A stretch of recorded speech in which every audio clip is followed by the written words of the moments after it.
أما بعد أعوذ بالله من الشيطان الرجيم بسم الله الرحمن الرحيم وإذا قيل لهم آمنوا كما آمن الناس قالوا أنؤمن كما آمن السفهاء ألا إنهم هم السفهاء ولكن لا يعلمون وإذا لقوا الذين آمنوا قالوا آمنا وإذا خلوا إلى شياطينهم قالوا إنا معكم إنما نحن مستهزئون الله يستهزئ بهم ويمدهم في طغيانهم يعمهون أولئك الذين اشتروا الضلالة بالهدى فما ربحت تجارتهم وما كانوا مهتدين وَإِذَا قِيلَ لَهُمْ آمِنُوا اور جب کہا جاتا ہے ان منافقوں کو کہ ایمان لاؤ کما آمن الناس جیسے ایمان لائے لوگ قالوا أنؤمن كما آمن السفهاء تو کہتے ہیں کیا ہم بے وقوفوں کی طرح ایمان لائیں الا انہم هم السفهاء خبردار ہو جاؤ وہی بے وقوف ہیں ولكن لا يعلمون لیکن وہ جانتے نہیں وَإِذَا لَقُوا الَّذِينَ آمَنُوا قَالُوا آمَنَّا اور جب وہ منافق ایمان والوں سے ملتے ہیں تو کہتے ہیں ہم ایمان لائے وَإِذَا خَلَوْا إِلَى شَيَاطِينِهِمْ جب وہ اپنے سرداروں کے پاس جاتے ہیں قالوا انا معکم کہتے ہیں بے شک ہم تو تمہارے ساتھ ہیں انما نحن مستہزئون بے شک ہم تو استہزاء کرنے والے ہیں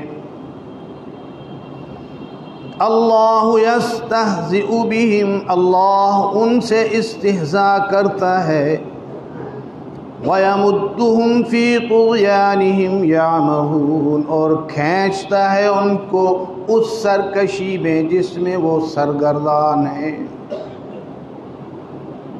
أُولَئِكَ الَّذِينَ اشْتَرَوُا الضَّلَالَةَ بِالْهُدَى یہی لوگ ہیں جنہوں نے خریدا گمراہی کو ہدایت کے بدلے فما ربحت تجارتهم پس ان کی تجارت نے ان کو کوئی فائدہ نہ دیا وما كانوا مهتدین اور وہ ہدایت پانے والے بھی نہیں صدق اللہ العظیم وصدق رسوله النبی الکریم ونحن على ذلك لمن الشاهدين والشاكرين والحمد للہ رب العالمین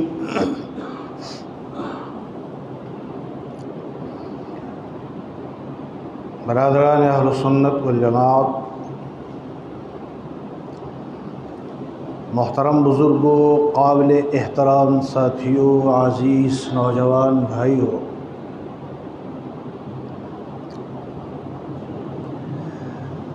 قرآن مقدس کے پہلے سپارے کی سورہ بقرہ کے دوسرے رکوع سے چند آیات کریمات آپ کے سامنے تلاوت کی گئی ہے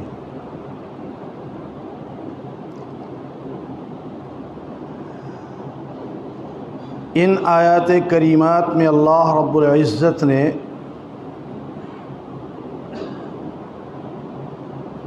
منافقین کا انجام اور صحابہ کرام رضوان اللہ علیہم اجمعین کی عظمت و فضیلت بیان کی ہے۔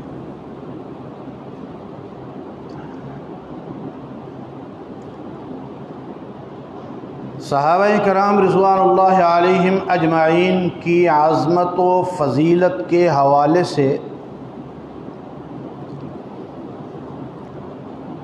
قرآن پاک کے اندر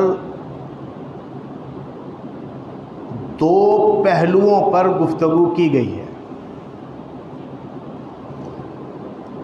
ایک پہلو ہے صحابہ کرام رضوان اللہ علیہم اجمعین کے اوصاف کا، کہ صحابہ کرام رضوان اللہ علیہم اجمعین میں کیا کیا اوصاف تھے، اور دوسرا پہلو ہے ان اوصاف کی وجہ سے اللہ رب العزت نے ان کو کن کن انعامات سے نوازا۔ یہ دو پہلو ہیں، اوصاف صحابہ اور انعامات الہیہ۔ جو مسلمان قرآن پاک کے اندر صحابہ کرام رضوان اللہ علیہم اجمعین کی عظمت کے ان دونوں پہلوؤں کو سامنے رکھتا ہے، نہ پوری ایمانداری کے ساتھ کہہ سکتا ہوں اس کے دل کے اندر صحابہ کرام رضوان اللہ علیہم اجمعین کے بارے میں ایک معمولی سا شبہ بھی پیدا نہیں ہو سکتا۔ صحابہ کرام رضوان اللہ علیہم اجمعین کا سب سے پہلا وصف جو انہیں پوری امت مسلمہ سے ممتاز کرتا ہے، انہیں پوری امت مسلمہ پر فوقیت دیتا ہے، وہ ہے وصف معیت اور صحابیت کا، صحبت کا، کہ انہیں حضور علیہ الصلاۃ والسلام کے ساتھ جو معیت اور صحبت ملی ہے، جو رفاقت ملی ہے، وہ ان کا سب سے بڑا وصف ہے۔ کیونکہ ہمارا اہل سنت والجماعت کا عقیدہ اور ایمان یہ ہے کہ اگر کسی انسان کو ایمان کی حالت میں ایک لمحے کی صحبت نبوت مل جائے اور ایمان کی حالت میں وہ دنیا سے چلا جائے، تو ان کے بعد آنے والی پوری امت مسلمہ کے قیامت تک کے اولیاء اللہ کے مقامات کو جمع کر لیا جائے تو اس ایک لمحے کی صحبت تمام امت کے اولیاء کی ولایت پر بھاری۔ جو مقام اس ایک لمحے کی صحبت کی وجہ سے، رفاقت کی وجہ سے، معیت کی وجہ سے اس صحابی رسول کو حاصل ہوئی ہے، وہ قیامت تک کی ساری ولایتیں اکٹھی کر لی جائیں اور ان کا مقام ایک جگہ پہ جمع کر لیا جائے تو اس صحابی رسول کے مقام تک نہیں پہنچ سکتی۔ اللہ رب العزت نے صحابہ کرام رضوان اللہ علیہم اجمعین کی معیت کا ذکر کیا ہے۔ محمد الرسول اللہ والذین معہ، محمد صلی اللہ علیہ وسلم اللہ کے رسول ہیں اور وہ لوگ جو آپ کے ساتھ ہیں۔ میں گزشتہ کسی جمعے میں عرض کر چکا ہوں کہ معیت اللہ کی ہو یا معیت رسول کی، وہ کسی کافر کو میسر نہیں آ سکتی۔ میں نے قرآن پاک کی آیات تلاوت کی تھی، ان اللہ مع المتقین، اللہ کی معیت تقوی والوں کو حاصل ہے۔ ان اللہ مع المحسنین، اللہ کی معیت احسان اور نیکی کرنے والوں کو حاصل ہے۔ تو رسول کی معیت اور اللہ کی معیت یہ صرف اہل ایمان کو ملتی ہے۔ اس آیت کریمہ کی تفسیر تو اپنے مقام پہ انشاءاللہ العزیز میں کروں گا کہ یہاں اللہ رب العزت نے رسول اور وہ لوگ جو رسول کے ساتھ ہیں ان کو چند اوصاف کے اندر مشترک قرار دیا ہے۔ اللہ فرماتے ہیں رسول اور رسول کے ساتھ والے دونوں کا پہلا وصف کیا ہے؟ اشداء علی الکفار، رسول اور رسول کے صحابہ دونوں کافروں پر سخت ہیں۔ رحماء بینہم، رسول اور رسول کے صحابہ دونوں مسلمانوں کے ساتھ رحم دل ہیں۔ رسول اور رسول کے صحابہ تراہم رکعا سجدا، آپ دیکھیں گے ان کو بھی اور رسول کو بھی وہ کبھی رکوع کی حالت میں ہیں، کبھی سجدے کی حالت میں ہیں، کبھی قیام کی حالت میں ہیں۔ یبتغون فضلا من اللہ ورضوانا، رسول اور رسول کے صحابہ دونوں کا منشا ایک ہی ہے، اپنے رب کی رضا۔ رسول بھی جو کچھ کرتا ہے اللہ کی رضا کے لیے کرتا ہے، اور رسول کے صحابہ بھی جو کچھ کرتے ہیں اللہ کی رضا کے لیے کرتے ہیں۔ صحابہ اکرام رضوان اللہ علیہم اجمعین کی سب سے پہلا وصف وہ ہے صحبت رسول، معیت و رفاقت رسول، جو امت کے باقی لوگوں کو نہیں ملا۔ ہمارے لیے تو یہی شرف کافی ہے کہ اللہ ہمیں خواب میں اپنے نبی کی زیارت کرا دے، ہمارے لیے یہ بھی بہت بڑا شرف ہے، اگرچہ اس سے شرف صحابیت نہیں ملتا، لیکن ہمارے لیے ایک بہت بڑی نیک بختی کا مقام ہے کہ اللہ رب العزت ہمیں خواب کے اندر بھی ہمارے آقا و مولا حضرت محمد الرسول اللہ صلی اللہ علیہ وسلم کی زیارت کرا دیں، جب باقی امت کے لیے خواب کے اندر نبی کی زیارت باعث شرف ہے، تو وہ لوگ جنہوں نے نبی کو سامنے بیٹھ کے دیکھا، جنہوں نے نبی کی اقتداء میں نمازیں پڑھیں، جنہوں نے نبی کے خطبات اپنے کانوں سے سنے، جنہوں نے ہر وقت نبی کے چہرہ انور سے اپنی آنکھوں کو منور کیا، ان کا مقام کیا ہوگا؟ ان کی عظمت و فضیلت کیا ہوگی؟ تو صحابہ اکرام رضوان اللہ علیہم اجمعین کا سب سے بڑا وصف یہ ہے کہ ان کو صحبت رسول حاصل ہے، وہ صحابی رسول۔ اور صحابہ اکرام رضوان اللہ علیہم اجمعین کا صحابیت رسول کے حوالے سے قرآن پاک نے بے شمار مقامات پہ جس چیز کو واضح کیا ہے کہ صحابیت کے لیے پہلی شرط ہے ایمان، اللہ رب العزت نے قرآن پاک کے بے شمار مقامات پہ صحابہ کرام رضوان اللہ علیہم اجمعین کے ایمان کی شہادت دی ہے۔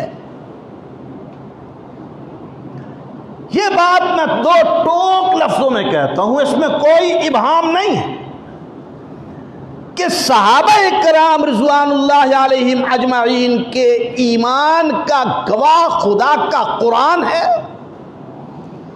اور ان کے ایمان کا منکر قرآن کا منکر ہے۔ اور قرآن کا منکر کون ہوتا ہے؟ مسلمان یا کافر یا ہر کوئی شخص جانتا ہے۔ صحابہ کرام رضوان اللہ علیہم اجمعین کے ایمان کے لیے سب سے پہلی دلیل جو قرآن پاک سے میں پیش کر رہا ہوں، آمن الرسول بما انزل الیہ من ربہ والمؤمنون،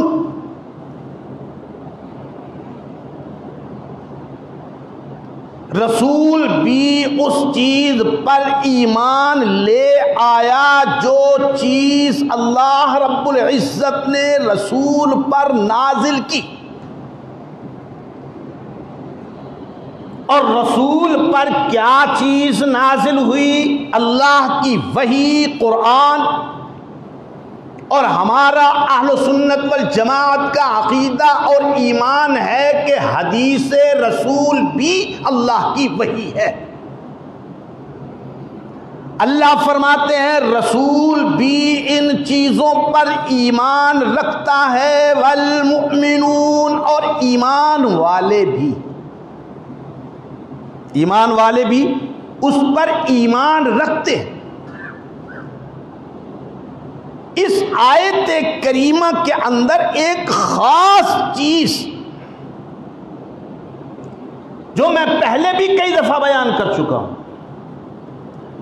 کہ جب ہمارے آقا و مولا حضرت محمد الرسول اللہ صلی اللہ علیہ وسلم معراج پر تشریف لے گئے تو معراج کے موقع پر خداوند کائنات نے ہمارے آقا و مولا حضرت محمد الرسول اللہ صلی اللہ علیہ وسلم کو جو 3 بڑے تحفے دیے۔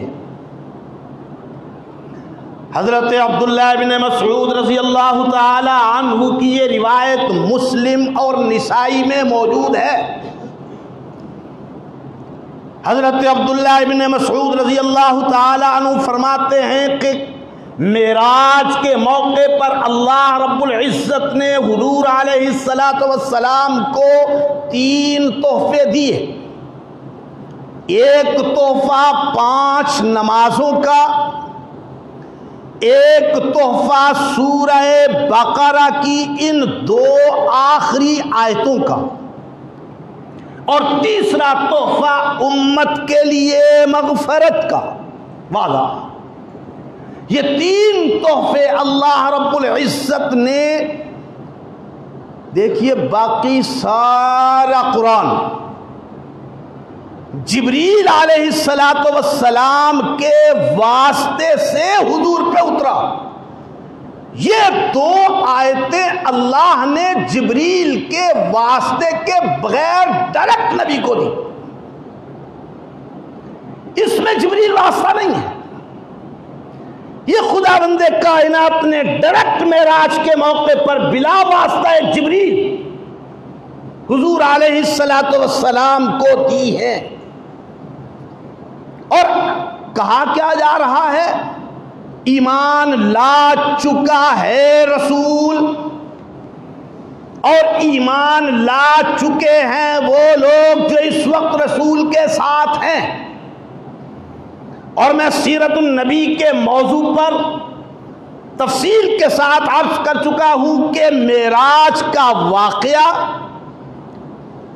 نبوت کے 10ویں یا 11ویں سال میں ہوا ہے، جب حضور نبی کریم صلی اللہ تعالی علیہ وسلم شاب ابی طالب سے جو سوشل بائیکاٹ تھا مکے والوں کی طرف سے میرے آقا اور آقا کے صحابہ کے خلاف.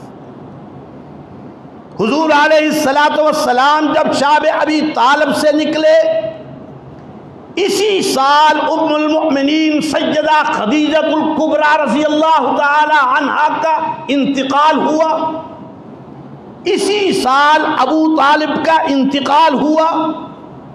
اسے عام الحزن کہا جاتا ہے کہ نبی کے لیے غموں کا سال، نبی کے لیے دکھوں کا سال. اس کے بعد اللہ رب العزت حضور علیہ السلام کو معراج پہ لے گئے، یعنی 10 یا 11 ہجری.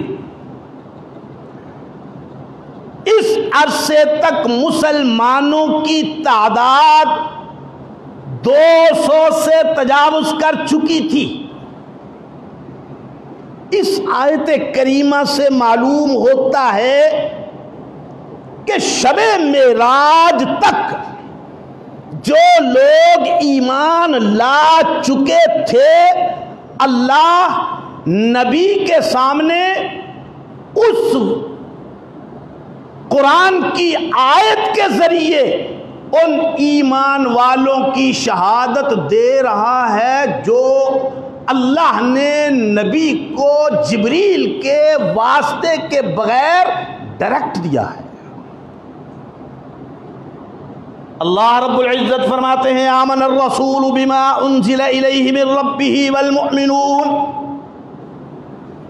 رسول بھی ایمان لے آئے، ایمان والے بھی ایمان لا چکے. رسول پر جو کچھ نازل ہوا ہے وہ حق ہے، رسول کی رسالت برحق، نبی کی نبوت برحق، نبی پر اترنے والی وحی برحق، اس وحی کے ذریعے معلوم ہونے والے عقائد بھی برحق. یہاں ایک اور چیز کہ اللہ رب العزت نبی کے ایمان اور صحابہ کے ایمان کو ایک جیسا قرار دے رہے ہیں.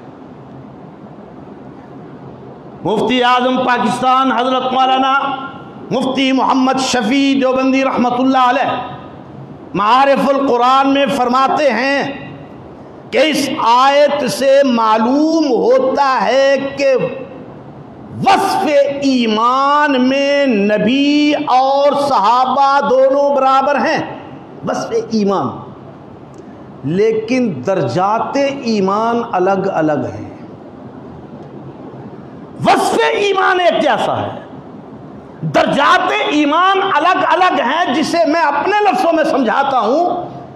نبی اور صحابہ کا ایمان ایک جیسا ہے، ایک جتنا نہیں. نبی اور صحابہ کا ایمان ایک جیسا ہے، ایک جتنا نہیں. جہاں مراتب کا تعلق ہے، ہمارا ایمان ہے کہ تمام صحابہ کا ایمان، اس کا مرتبہ جہاں ختم ہوتا ہے وہاں سے نبی کے مرتبہ ایمان کا آغاز ہوتا ہے. نبی اور صحابہ کا ایمان ایک جیسا ہے، ایک جتنا نہیں. اللہ رب العزت فرماتے ہیں آمن الرسول بما انزل الیہ من ربہ والمؤمنون، رسول بھی ایمان لے آیا، ایمان والے بھی ایمان لا چکے. میں اس کی ایک اور مثال دیتا ہوں. ایک ہے نفس ولایت اور ایک ہے مرتبہ ولایت. وصف ولایت عام ہے اور مرتبہ ولایت الگ الگ ہے. نبی پہلے اللہ کا ولی ہوتا ہے، پھر نبی ہوتا ہے. صدیق یہ ولایت کا دوسرا درجہ ہے، شہداء یہ ولایت کا تیسرا درجہ ہے، صالحیت یہ ولایت کا چوتھا درجہ ہے۔ اولئک مع الذین انعم اللہ علیہم من النبیین والصدیقین والشہداء والصالحین، یہ چار درجے ہیں ولایت کے۔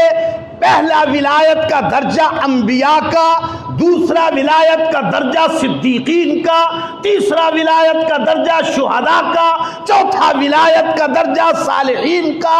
نفس ولایت میں ایک ہیں، مرتبہ ولایت میں الگ الگ ہیں یہ بھی اللہ کے ولی ہیں، وہ بھی اللہ کے ولی۔ اللہ کی ولایت کے بغیر تو کوئی مقام ملتا ہی نہیں ہے۔ تو اللہ رب العزت فرماتے ہیں آمن الرسول بما انزل الیہ من ربہ والمؤمنون، رسول بھی ایمان لا چکا، ایمان والے بھی جو اس وقت تک ایمان لا چکے تھے، اور اس وقت تک ابو بکر صدیق بھی ایمان لا چکے تھے، عمر فاروق بھی ایمان لا چکے تھے، عثمان غنی بھی ایمان لا چکے تھے، علی مرتضیٰ بھی ایمان لا چکے تھے، طلحہ و زبیر بھی ایمان لا چکے تھے، اور بڑے بڑے جلیل القدر صحابہ جن میں 10 مبشرہ بھی موجود ہیں، یہ تمام کے تمام صحابہ اس وقت ایمان لا چکے تھے۔ ان کے ایمان کی شہادت تو اللہ نے شب معراج ڈائریکٹ خدا کے نبی کے سامنے بیان کر دی۔ اور صحابہ کرام رضوان اللہ علیہم اجمعین کے ایمان کے لیے یہ آیات کریمات جو میں نے آپ کے سامنے تلاوت کی، قرآن پاک کے پہلے سپارے کے دوسرے رکوع سے، میں پہلے بھی کئی دفعہ عرض کر چکا ہوں، یہ قرآن پاک میں سورہ بقرہ کے آغاز میں اللہ رب العزت نے 3 طبقوں کا ذکر کیا ہے۔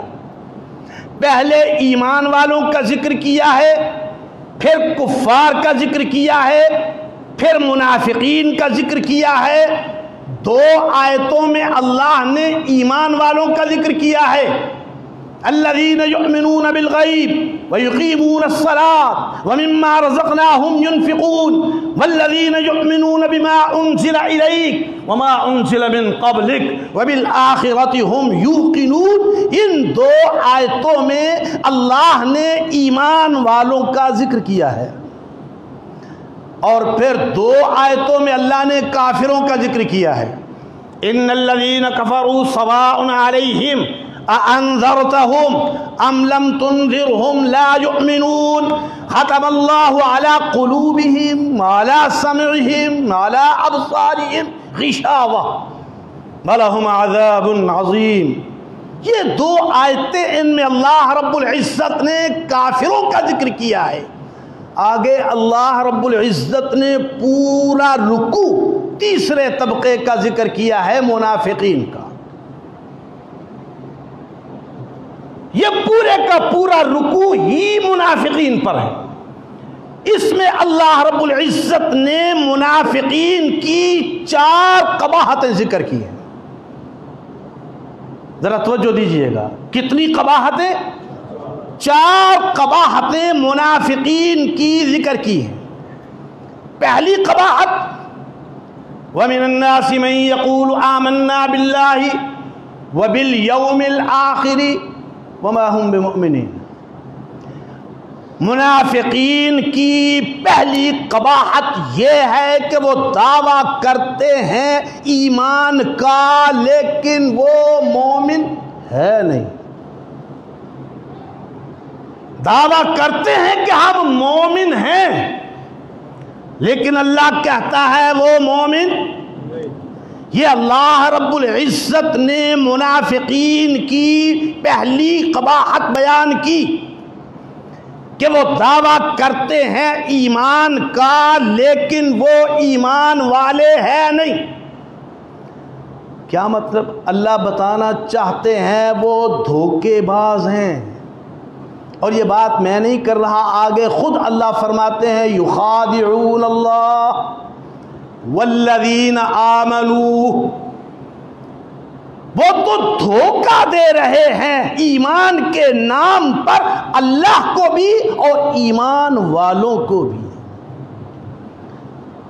تفسیر ابن عباس میں حضرت عبداللہ ابن عباس رضی اللہ تعالی عنہ فرماتے ہیں کہ منافقین کون سے ایمان والوں کو دھوکہ دے رہے ہیں؟ حضرت عبداللہ ابن عباس رضی اللہ تعالی عنہ فرماتے ہیں ابو بکر و اصحاب محمد صلی اللہ علیہ وسلم کہ وہ منافق دھوکہ دیتے ہیں ابو بکر اور حضور علیہ السلام کے باقی صحابہ کو۔ یہاں عبداللہ ابن عباس رضی اللہ تعالی عنہ سیدنا امام ابو بکر صدیق رضی اللہ تعالی عنہ کا نام ذکر کرتے ہیں۔ اب ذرا غور کیجئے، منافقین کی پہلی قباحت کیا ہے؟ وہ دھوکہ دینے والے ہیں، اور دھوکہ کس کو دیتے ہیں؟ اللہ اور ایمان والوں کو، اور اللہ اس کا جواب دیتے ہیں وما يخدعون الا انفسهم وما يشعرون۔ وہ بظاہر تو دھوکہ اللہ کو اور ابو بکر کو دیتے ہیں، بظاہر تو دھوکہ اللہ کو اور عمر کو دیتے ہیں، بظاہر تو دھوکہ اللہ کو اور عثمان غنی کو دیتے ہیں، بظاہر تو دھوکہ اللہ اور اصحاب نبوت کو دیتے ہیں، لیکن در حقیقت وہ خود فریبی میں مبتلا ہے۔ در حقیقت وہ دھوکہ اپنے آپ کو دے رہے ہیں۔ وہ کہتے ہیں ہم مومن ہیں، میں دلوں کے راز جاننے والا کہتا ہوں وہ مومن نہیں ہے، میں دلوں کی کیفیتوں کو جاننے والا یہ کہتا ہوں وہ مومن نہیں ہے۔ اللہ رب العزت نے منافقین کی پہلی خصلت بیان فرمائی، پہلی قباحت بیان کی، وہ دعویٰ کرتے ہیں ایمان کا مگر مومن نہیں، وہ دھوکہ دیتے ہیں اللہ اور نبی کے صحابہ کو، لیکن در حقیقت وہ دھوکہ اپنے آپ کو دے رہے ہیں۔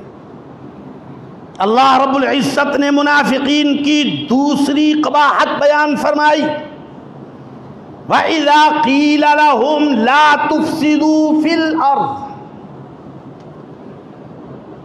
وَإِذَا قِيلَ لَهُمْ لَا تُفْسِدُوا فِي الْأَرْضِ قَالُوا إِنَّمَا نَحْنُ مُصْلِحُونَ۔ جب ان منافقوں سے کہا جاتا ہے زمین پہ فساد برپا نہ کرو، تو وہ کہتے ہیں ہم فساد نہیں برپا کر رہے بلکہ ہم تو اصلاح کر رہے ہیں۔ اللہ رب العزت فرماتے ہیں خبردار ہو جاؤ،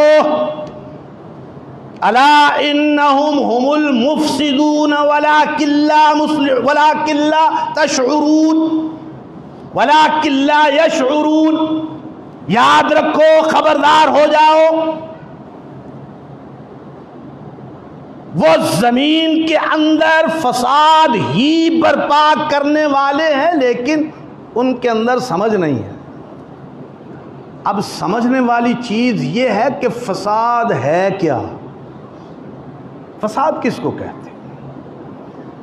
فساد کہتے ہیں زمین میری ہو، قبضہ آپ کا ہو۔ یہ کیا ہے؟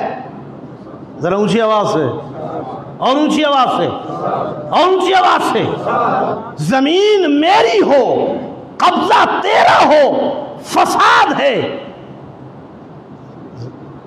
سلطنت میں نے فتح کی ہو، حکومت میرے دشمن کی ہو۔ ایران کو فتح فاروق اعظم نے کیا تھا۔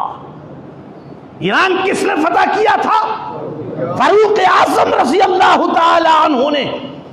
اور حکومت کس کی ہے؟ فاروق کو گالیاں دینے والوں کی، فاروق کے ساتھ دشمنی رکھنے والوں کی فساد یہ ہے زمین میری ہو قبضہ تیرا ہو، فساد یہ ہے دروازہ میرا ہو عبادت تیری ہو۔ یہ کیا ہے؟ ذرا اونچی آواز سے کہیے، یہ کیا ہے؟ دروازہ میرا ہو عبادت تیری ہو، یہ فساد ہے، اصلاح نہیں ہے۔ اللہ فرماتے ہیں اس کی شہادت تو میں بھی دیتا ہوں، وہ مفسد ہیں مصلح نہیں ہیں، وہ مفسد ہیں مصلح نہیں ہیں، وہ فساد کرنے والے ہیں، وہ اصلاح کرنے والے نہیں ہیں۔ اللہ رب العزت منافقین کی تیسری خصلت بیان فرماتے ہیں، تیسری قباحت، وَإِذَا قِيلَ لَهُمْ آمِنُوا كَمَا آمَنَ النَّاسِ، جب ان منافقین سے کہا جاتا ہے ایمان لاؤ جیسے ایمان لائے لوگ۔ اب لوگوں سے کون لوگ مراد ہیں؟ تمام ائمہ مفسرین کا اتفاق ہے کہ یہاں لوگوں سے مراد صحابہ کرام رضوان اللہ علیہم اجمعین ہے۔ گویا ان منافقین سے کہا جاتا ہے او منافقوں، ایمان لانا ہے تو ابو بکر جیسا لاؤ، ایمان لانا ہے تو بلال جیسا ایمان لاؤ، ایمان لانا ہے تو صحابہ جیسا ایمان لاؤ۔ اب جب ان سے کہا جاتا ہے لوگوں کی طرح ایمان لاؤ تو کیا کہتے ہیں؟ انؤمن کما آمن السفہاء، کیا ہم ایمان لائیں ان لوگوں کی طرح جو پاگل ہیں، بے وقوف ہیں؟ یہ بات یاد رکھیے، سفیہ اس بے وقوف کو کہتے ہیں جس کے اندر اپنا نفع و نقصان سمجھنے کی صلاحیت نہ ہو۔ سفیہ کس کو کہتے ہیں؟ جس کے اندر اپنے نفع و نقصان کو سمجھنے کی صلاحیت نہ ہو، اس کو سفیہ کہا جاتا ہے۔ منافقین صحابہ کرام رضوان اللہ علیہم اجمعین کے بارے میں کہتے تھے یہ تو بے وقوف ہیں، ان کو تو اپنے نفع و نقصان کا پتہ نہیں۔ نبی کہتا ہے مال لٹا دو تو یہ مال دے دیتے ہیں، نبی کہتا ہے گھر بار لٹا دو تو گھر بار چھوڑ دیتے ہیں، نبی کہتا ہے جان دے تو جان دینے کے لیے تیار ہو جاتے ہیں۔ یہ تو بے وقوف ہیں، احمق ہیں، نادان ہیں۔ لیکن اللہ ان کو جواب میں کہتا ہے الا انہم هم السفہاء، بے وقوف میرے نبی کے صحابہ نہیں، بے وقوف یہ خود ہیں۔ آمنوا کما آمن الناس، ایمان لاؤ لوگوں کی طرح۔ حضرت عبداللہ ابن عباس رضی اللہ تعالی عنہ نے تو 4 نام لے کے وضاحت کی۔ آمنوا کما آمن الناس، ایمان لاؤ لوگوں کی طرح، لوگوں سے مراد ابو بکر و عمر و عثمان و علی رضوان اللہ علیہم اجمعین۔ عبداللہ ابن عباس فرماتے ہیں اللہ ان کو دعوت دے رہا ہے منافقین مدینہ کو ایمان لاؤ ابو بکر جیسا، ایمان لاؤ عمر جیسا، ایمان لاؤ عثمان جیسا، عثمان لاؤ علی مرتضی جیسا۔ حضرت عبداللہ ابن عباس رضی اللہ تعالی عنہ تو یہ 4 نام نقل کرتے ہیں کہ لوگوں سے مراد کون لوگ ہیں۔ یہاں ایک بات تو یہ واضح ہو گئی کہ خواہ ان 4 ناموں کو الگ کر دیا جائے لیکن امت کا اس بات پر تو اجماع ہے کہ لوگوں سے مراد صحابہ کرام رضوان اللہ علیہم اجمعین ہے۔ لیکن ایک بات یہاں بڑی قابل توجہ ہے، منافقین نے نشانہ کس کو بنایا تھا نبی کے؟ ذرا اونچی آواز سے۔ حضرت عبداللہ ابن عباس، حضرت عبداللہ ابن مسعود رضی اللہ تعالی عنہما فرماتے ہیں جب منافقین مدینہ نے صحابہ کرام کو نشانہ بنایا کہ یہ منافق، یہ بے وقوف ہیں، یہ احمق ہیں، یہ نادان ہیں، تو اللہ رب العزت نے فوراً صحابہ کرام کی کے دفاع کے لیے آیت کا ٹکڑا اتار دیا، نبی ان کو بتا دو میرے نبی کے صحابہ بے وقوف نہیں، تم بے وقوف ہو۔ یہاں ایک بات سمجھ آ جاتی ہے، اس کی طرف ذرا توجہ دیجیے۔ یہ طرز استدلال قرآن کا بتاتا ہے۔ انہوں نے کہا صحابہ بے وقوف ہیں، اللہ نے کیا کہا؟ وہ نہیں، تم بے وقوف ہو، صحابہ کے دفاع میں۔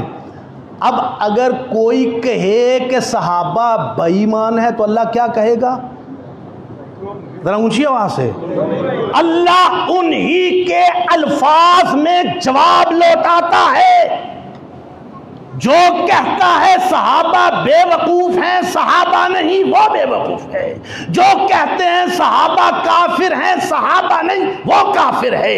جو کہتے ہیں صحابہ منافق تھے، وہ نہیں، تم منافق ہو۔ جو کہتے ہیں صحابہ مرتد ہو گئے تھے، وہ نہیں، تم مرتد ہو۔ اللہ انہی کے لفظوں میں جواب دیتا ہے، صحابہ کا دفاع کرتا ہے۔ اس آیت کریمہ میں اللہ رب العزت نے صحابہ کا دفاع کیا ہے۔ آمنو کما آمن الناس، ایمان لاؤ جیسے صحابہ ایمان لائے، جیسے خلفائے راشدین ایمان لائے، جیسے اہل بیت رسول ایمان لائے۔ اللہ رب العزت نے اس آیت کریمہ میں بتا دیا۔ بلکہ غور کیجئے کہ یہ قرآن نبی کی زندگی میں، حیات مبارکہ میں اترا یا وفات کے بعد؟ ذرا اونچی آواز سے۔ تو گویا اللہ رب العزت نبی کی حیات مبارکہ میں بھی یہودی ہوں، عیسائی ہوں، منافق ہوں، ان کو دعوت دیتے ہیں تم نے بھی اگر ایمان لانا ہے تو میرے نبی کے صحابہ جیسا لاؤ۔ اور میں کہتا ہوں جو نبی کے حیات مبارکہ میں معیار تھے وہ بعد میں کیوں معیار نہیں؟ جو نبی کی حیات مبارکہ میں اتھارٹی تھے، اللہ رب العزت صاف لفظوں میں فرماتے ہیں فَإِنْ آمَنُوا بِمِثْلِ مَا آمَنْتُمْ بِهِ فَقَدْ اهْتَدَوْا۔ اے میرے نبی کے صحابہ، یہاں مخاطب صحابہ ہے، اے میرے نبی کے صحابہ، اگر یہ یہودی اور عیسائی تمہاری طرح ایمان لے آئیں تو ہدایت پا جائیں گے۔ اب اس وقت تین ہی بڑے طبقے تھے، یا یہود و نصارہ تھے یا منافقین تھے۔ منافقین کو یہاں اللہ کہتے ہیں آمنو کما آمن الناس، ایمان لانا ہے تو صحابہ کی طرح ایمان لاؤ۔ اور وہاں اہل کتاب کو خطاب کرتے ہیں، یہود و نصارہ کو خطاب کرتے ہیں فَإِنْ آمَنُوا بِمِثْلِ مَا آمَنْتُمْ بِهِ فَقَدْ اهْتَدَوْا۔ اے میرے نبی کے صحابہ، اگر یہ یہودی، یہ عیسائی تمہاری طرح ایمان لے آئیں تو ہدایت پائیں گے، ورنہ ان کے ایمان کی کوئی حیثیت نہیں، ورنہ یہ ہدایت یافتہ نہیں، یہ ہدایت نہیں پا سکتے۔ اللہ رب العزت نے واضح کر دیا، اور اللہ رب العزت نے اس مقام پہ صحابہ کرام رضوان اللہ علیہم اجمعین کے ایمان کو معیار اور اتھارٹی قرار دے دیا، اور منافقین کی چوتھی قباحت یہ بیان کی وَإِذَا لَقُوا الَّذِينَ آمَنُوا قَالُوا آمَنَّا وَإِذَا خَلَوْا إِلَى شَيَاطِينِهِمْ قَالُوا إِنَّا مَعَكُمْ۔ یہ منافقین جب ایمان والوں کے پاس آتے ہیں تو کہتے ہیں ہم ایمان والے ہیں، اور جب اپنے سرداروں کے پاس جاتے ہیں تو کہتے ہیں انا معکم، ہم تو تمہارے ساتھ ہیں۔ یعنی اللہ رب العزت نے منافقین کی چوتھی خصلت بیان کی، وہ تقیہ باز ہے۔ کیا ہے؟ ذرا اونچی آواز سے، وہ تقیہ کرنے والے ہیں۔ اور یہاں بھی حضرت عبداللہ ابن عباس رضی اللہ تعالی عنہ نے حضرت سیدنا امام ابو بکر صدیق کا نام لیا ہے کہ وہ یہود و نصارہ جو بظاہر مسلمان کہلاتے تھے، وہ جب ابو بکر کے پاس آتے ہیں تو کہتے ہیں ہم ایمان لائے۔ قرآن کیا کہتا ہے؟ وَإِذَا لَقُوا الَّذِينَ آمَنُوا، جب وہ ایمان والوں کے پاس آتے ہیں تو کہتے ہیں آمنا، ہم ایمان والے ہیں۔ اور ایمان والے کون ہیں؟ حضرت عبداللہ ابن عباس رضی اللہ تعالی عنہ فرماتے ہیں جب وہ ابو بکر صدیق کے پاس آتے ہیں تو کہتے ہیں ہم ایمان والے ہیں، اور جب کعب ابن اشرف کے پاس جاتے ہیں تو جا کے کہتے ہیں انا معکم۔ اور آپ جانتے ہیں نا کعب ابن اشرف کو، میں بڑا تفصیل کے ساتھ سیرت کے مضمون میں عرض کر چکا ہوں، اس کو خدا کے پیغمبر نے توہین نبوت کی بنا پر قتل کرنے کا حکم دیا تھا اور اسے قتل کیا گیا۔ اب اللہ رب العزت نے ان آیات کریمات میں منافقین کے لیے پہلا لفظ استعمال کیا کہ یخادعون اللہ، یہ دھوکے باز ہیں۔ یہ کیا ہے؟ دوسرا لفظ استعمال کیا کہ یہ خود فریبی میں مبتلا ہیں، یہ سمجھتے ہیں ہم اللہ اور رسول، اللہ اور ایمان والوں کو دھوکہ دے رہے ہیں، حالانکہ دھوکہ وہ اپنے آپ کو دے رہے ہیں۔ تیسری چیز بیان کی اللہ رب العزت نے، فی قلوبہم مرض، یہ جسمانی نہیں روحانی مریض ہیں، ان کے دل کے اندر بیماری ہے، ان کے دل کے اندر کفر ہے، ان کے دل کے اندر حسد ہے، ان کے دل کے اندر روحانی بیماری ہے۔ اللہ رب العزت فرماتے ہیں تیسری نشانی اور تیسرا اللہ رب العزت کی طرف سے منافقین کے لیے فیصلہ کیا ہے؟ ان کے دلوں کے اندر بیماری ہے۔ اور چوتھا لہم عذاب علیم، ان کے لیے دردناک عذاب ہے۔ اور پانچواں بما کانوا یکذبون، ایمان والو یاد رکھ لو یہ صادق نہیں کاذب ہیں، یہ کذاب ہیں، جھوٹ بولنے والے ہیں۔ اور چھٹی چیز بیان فرمائی اللہ رب العزت نے کہ یہ اصلاح کرنے والے نہیں، اصلاح کے نام پر فساد برپا کرنے والے ہیں۔ اور ساتویں چیز بیان فرمائی وَلَكِنْ لَا يَشْعُرُونَ، ان کے اندر شعور نہیں، وہ بے شعورے ہیں۔ آٹھویں چیز بیان فرمائی وہ سفیہ، بے وقوف اور احمق ہیں۔ نویں چیز بیان فرمائی لا یعلمون، ان کے پاس علم ہے ہی نہیں، جاہل مطلق ہیں۔ دسویں چیز بیان فرمائی وہ تقیہ باز ہیں۔ گیارہویں چیز بیان فرمائی حکومت، دولت، طاقت، منصب کے ذریعے ہدایت کے بدلے گمراہی کو خریدنے والے، ہدایت کے بدلے گمراہی کو خریدنے والے ہیں۔ وہ ہدایت کے خریدار نہیں، وہ صرف ضلالت اور گمراہی کے خریدار ہیں۔ اب اللہ رب العزت نے یہاں ایک رکوع کے اندر صحابہ دشمنوں پر یہ جو فتوے عائد کیے ہیں، یہ فتوے کسی مولوی کے نہیں ہیں، یہ فتوے کسی پیر کے نہیں ہیں، یہ فتوے اللہ کے، اور اللہ کی شان پہ قربان، اللہ کی حکمت پہ قربان۔ یہ پہلے سپارے کی سورہ بقرہ کے دوسرے رکوع میں، یعنی قرآن کا آغاز ہی اس سے ہو رہا ہے۔ ایمان والے کون ہیں؟ کافر کون ہے؟ منافق کون ہے؟ اللہ نے سمجھا دیا، پہلے ان تین طبقوں کو سمجھ لو پھر آگے قرآن پڑھنا۔ پہلے ایمان والوں کو سمجھو، پہلے کافروں کو سمجھو، پہلے منافقوں کو سمجھو، پھر باقی قرآن پڑھو گے تو سمجھ آئے گا۔ لیکن اگر یہاں تم کافروں کو ہی نہ سمجھ پاؤ، منافقوں کو ہی نہ سمجھ پاؤ، ایمان والوں کو ہی نہ سمجھ پاؤ، تو آگے بھی قرآن تمہیں سمجھ نہیں آئے گا۔ اللہ رب العزت نے یہ نقطہ اسی مقام پہ ہمیں سمجھا دیا۔ تو یہ منافقین جو مدینہ منورہ میں تھے، اور یہ بات میں پہلے کئی دفعہ کہہ چکا ہوں، قرآن یہ کہتا ہے مہاجرین صحابہ میں سے کبھی کسی نے نہ منافقت کی ہے، نہ منافقت کا سوچا ہے، اور نہ وہ نبی کی وفات کے بعد منافق ہوئے ہیں۔ یہ جو منافقین تھے مدینہ منورہ کے اندر، کچھ مدینہ شہر کے تھے اور کچھ مدینہ کے دیہات کے، اللہ رب العزت نے ان کے بارے میں فرما دیا۔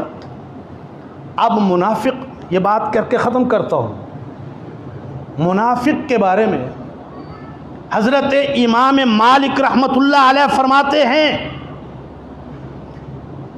کہ زمانہ نبوت کے اندر جس آدمی کا نفاق ثابت ہو گیا، میں یہاں ایک بات سمجھا دوں کہ نفاق، ایمان اور کفر تینوں چیزوں کا تعلق دل کے ساتھ ہے۔ بنیادی طور پر کس کے ساتھ ہے؟ دل کے ساتھ۔ یہ زبان، یہ جسم تو اس کے اظہار کے لیے ہے، نفاق کا تعلق بھی دل کے ساتھ ہے۔